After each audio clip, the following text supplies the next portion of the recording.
Hey y'all, it's your friend D, and welcome back to another episode of Mini Talk with D, where we talk all things miniatures, doll collecting, crafting, creativity, and sometimes whatever miniature thought decides to move into my brain rent free. Today's topic is one I've been thinking about quite a bit lately. Have you noticed that miniatures are getting so realistic that sometimes you can't even tell if they're miniature anymore? Tiny grocery stores that look like actual grocery stores, tiny food with realistic textures, miniature rooms that could pass for real homes and photographs. I've literally seen miniature pictures online where I stare at them trying to figure out, am I looking at someone's kitchen or someone's dollhouse? So today, I thought we'd talk about it. Are miniatures becoming too realistic? And if they are, is that a problem? Now, before anyone starts sharpening their tiny pitchforks in the comments, this isn't an anti-realism video. I love realistic miniatures. Well, I'll just be over here, waiting. But I do think it's an interesting conversation. So grab your favorite beverage, grab a craft project, and let's talk about it. The rise of hyper-realistic miniatures.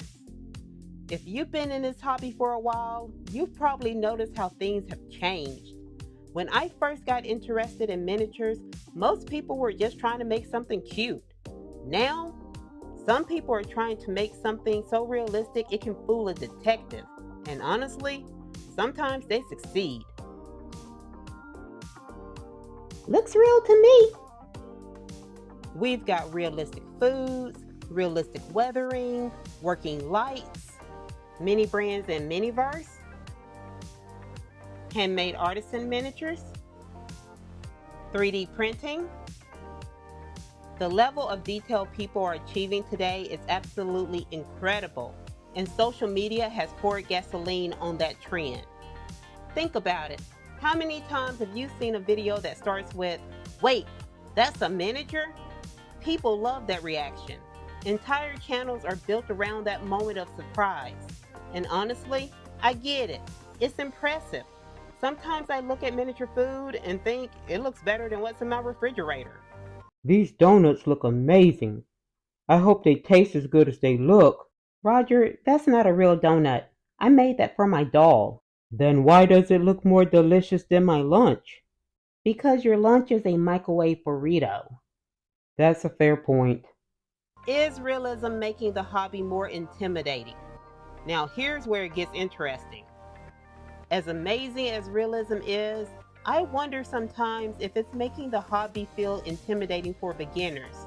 Because let's be honest, social media doesn't always show the first attempt. It shows the finished masterpiece. You don't always see the failed projects, the glue disasters, the paint mistakes, the moments where something accidentally gets glued to your hand. Not that I've ever done that. I think you've seen me fail at plenty of stuff, but I don't think I've ever glued anything to my hand. Yet. But when a beginner scrolls through social media and sees professional level miniature work all day long, do they start thinking that's the standard? Do they start comparing their chapter 1 to someone else's chapter 50? I know when I first started making miniatures, I wasn't trying to fool anybody.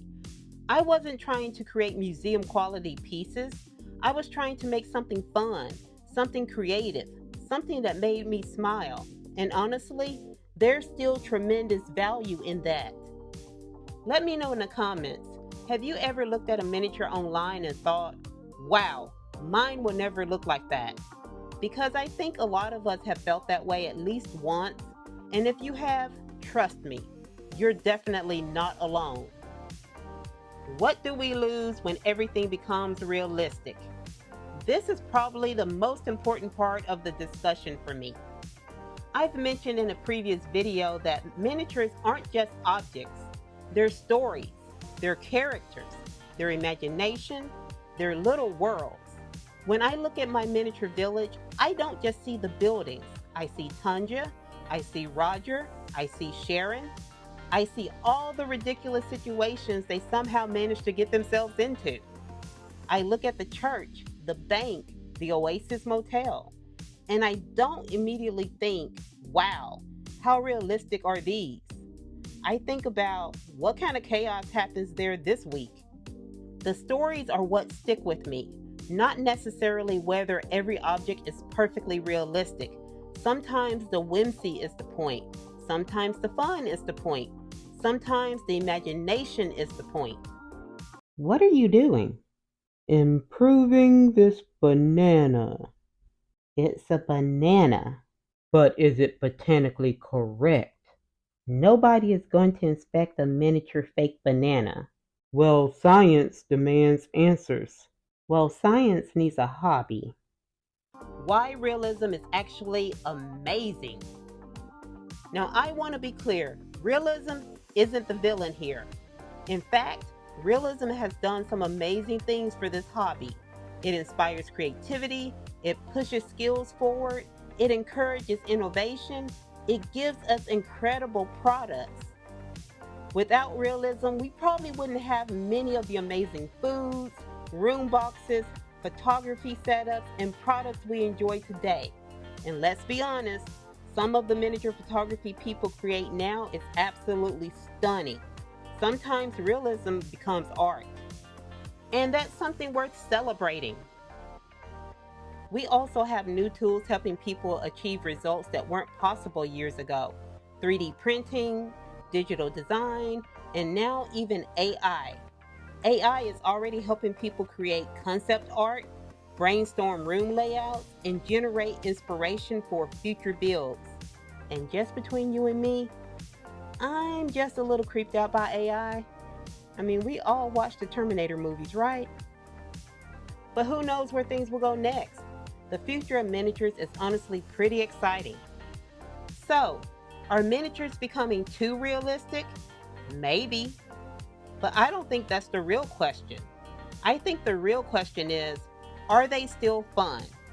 Because at the end of the day, that's what matters. If realism makes you happy, go for it. If whimsical miniatures make you happy, go for it. If your miniature pie looks like it belongs in a bakery window, wonderful. If your miniature pie looks like a blob of hot glue and paint, but you're proud of it, that's wonderful too. This hobby is big enough for all of us. The hyper-realistic, the storytellers, the collectors, the crafters, the beginners, and the people who accidentally glue themselves to their projects. Again. How do I keep doing this to myself? So my friends, that's all I have for you today. But before you go, I want to know, do you think miniatures are becoming too realistic, or do you think realism is helping the hobby grow? Let me know down in the comments because I would generally love to hear your thoughts. If you have any questions about anything in this video, please leave them down below and I'll try my best to answer them. And if you like this video, please give it a thumbs up, subscribe, and turn on your notifications. I'll see you next time, my friends. Bye-bye.